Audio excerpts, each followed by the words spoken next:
السلام علیکم ورحمۃ اللہ وبرکاتہ۔ شعبان کا مہینہ چل رہا ہے اور اس میں 15 شعبان کی تاریخ کو کافی اہمیت حاصل ہے، اہمیت دی بھی جاتی ہے عوام میں، تو اس تعلق سے کچھ باتیں آپ کے سامنے رکھنی ہیں۔ 15 شعبان کی تاریخ کے سلسلے میں متعدد احادیث میں فضیلتیں وارد ہوئی ہیں۔ ایک حدیث میں ہے کہ رجب اور رمضان کے درمیان ایک مہینہ شعبان کا آتا ہے جس سے لوگ غفلت میں رہتے ہیں، حالانکہ اس مہینے میں ایک تاریخ ایسی ہے، ایک دن ایسا ہے جس میں بندوں کے اعمال اٹھائے جاتے ہیں۔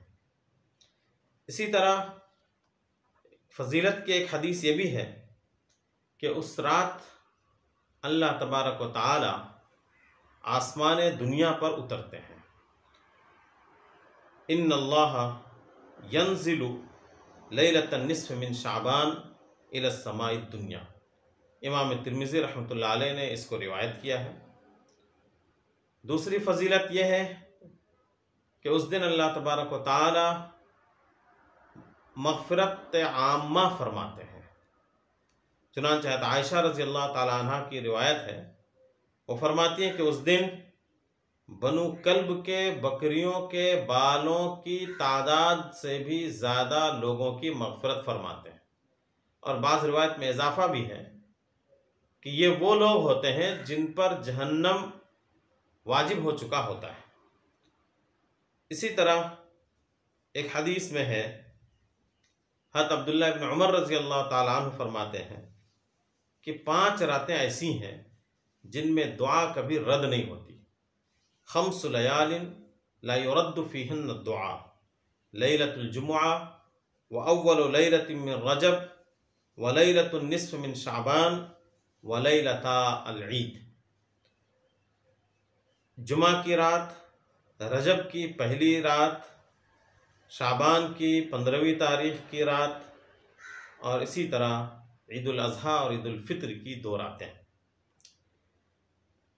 فضیلت کی یہ حدیثیں اگرچہ بعض ان میں سے ضعیف بھی ہیں، لیکن چونکہ کئی احادیث ہیں، متعدد احادیث ہیں، اس لیے ان فضیلتوں کو بے اصل نہیں کہا جا سکتا۔ چنانچہ محدث جلیل علامہ عبد الرحمن مبارک پوری رحمۃ اللہ علیہ نے اپنی مشہور کتاب تحفۃ الاحوذی میں یہی لکھا ہے کہ نصف شعبان کی فضیلت کے سلسلے میں متعدد احادیث وارد ہوئی ہیں جن سے معلوم ہوتا ہے کہ ان کی اصل ہے۔ جب یہ تاریخ فضیلت والی ہے تو پھر ہمیں جاننا چاہیے کہ اس تاریخ میں کیا کیا ہم کر سکتے ہیں، کیونکہ عوام ان تاریخوں پر اس تاریخ کا اہتمام کرتی ہے، تو اب ہمیں جاننا چاہیے کہ کیا کرنا چاہیے۔ تو سب سے پہلے جو عمل ہمیں کرنا چاہیے وہ ہے عبادت، اور عبادت میں ایک چیز نہیں ہے بلکہ نماز ہے، روزہ ہے، ذکر و اذکار ہے، تلاوت ہے، تسبیح ہے، دعا ہے، ساری چیزیں اس میں شامل ہیں۔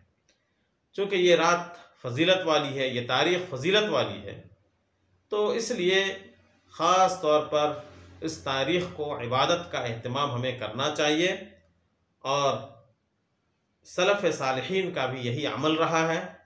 فاقہی کے اخبار مکہ میں یہ نقل کیا گیا ہے کہ سلف صالحین اس رات کو جاگا کرتے تھے اور نوافل، ذکر و اذکار، تلاوت قرآن، تسبیح اور دعا میں مشغول رہا کرتے تھے۔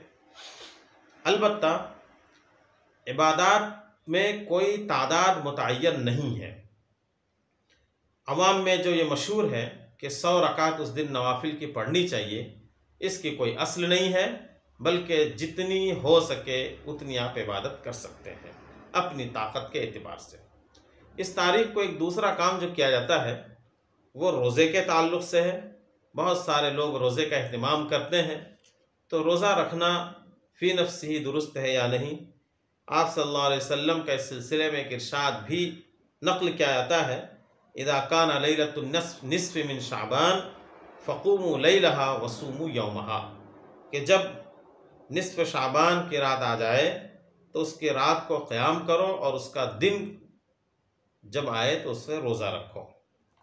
سند کے اعتبار سے اس حدیث کو ضعیف قرار دیا جاتا ہے، کیونکہ اس میں ایک راوی ہیں ابو بکر ابن صبرہ، محدثین نے ان کو ضعیف قرار دیا ہے، اور اسی ضعف کی وجہ سے علماء میں اختلاف ہے کہ روزہ رکھنا درست ہے یا درست نہیں ہے، یا سنت ہے یا مستحب ہے۔ البتہ جمہور محدثین کا اس بات پر اتفاق ہے کہ اعمال میں ضعیف احادیث پر عمل کیا جا سکتا ہے۔ اس اعتبار سے ہم یہ کہہ سکتے ہیں کہ اس تاریخ کو روزہ رکھنا ایک مباح عمل ہے، نہ سنت نہ مستحب۔ البتہ اگر کوئی ایام 20 کے روزے رکھا کرتا ہے، یعنی 13، 14 اور 15 تاریخ ہر مہینے کے، اور وہ شعبان کے مہینے میں بھی روزہ رکھتا ہے، تو ایام 20 کے روزے رکھنا چونکہ سنت ہے تو اس سنت پر عمل ہو جائے گا، اور شعبان کی 15 تاریخ کو روزہ رکھنا بھی اس کے لیے درست ہوگا۔ تاہم عوام میں جو اہتمام روزہ رکھنے کے تعلق سے پایا جاتا ہے، اس میں کبھی کبھی ترک بھی ہونا چاہیے، ورنہ پھر عوام اس کو سنت یا واجب کا درجہ دے دے گی، اس لیے کبھی کبھی ترک بھی ہونا چاہیے۔ اس تاریخ کے تعلق سے ایک اہم عمل یہ ہے کہ خاص دعا کا اہتمام ہونا چاہیے، اور 15 شعبان کی رات میں خصوصیت کے ساتھ کہ وہ رات دعا کی قبولیت کی رات ہے۔ اللہ تبارک و تعالی آسمان دنیا پر اترتے ہیں اور اپنے بندوں سے سوال کرتے ہیں کہ ہے کوئی مانگنے والا جسے میں عطا کروں، ہے کوئی مغفرت چاہنے والا جس کی میں مغفرت کر دوں، اس لیے دعا کا خاص اہتمام ہونا چاہیے۔ حضرت عائشہ رضی اللہ تعالیٰ عنہ فرماتی ہیں کہ آپ صلی اللہ علیہ وسلم اس رات کو یہ دعا مانگا کرتے تھے: اعوذ بعفوک من عقابک واعوذ برضاک من سخطک واعوذ بک منک جل وجہک۔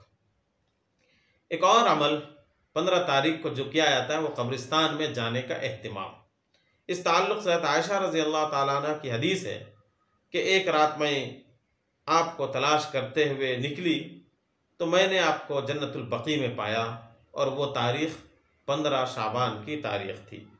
اس حدیث کی وجہ سے لوگ اس دن قبرستان جانے کے عمل کو ثابت کرتے ہیں اسی حدیث کی بنیاد پر، لیکن صحیح بات یہ ہے کہ اس دن کے عمل میں سے یہ عمل نہیں ہے، اس لیے کہ آپ صلی اللہ علیہ وسلم نے زندگی بھر میں صرف ایک ہی مرتبہ اس تاریخ کو قبرستان کی زیارت کی، جنت البقیع میں اس تاریخ کو آپ ایک ہی مرتبہ زندگی میں تشریف لے گئے تھے۔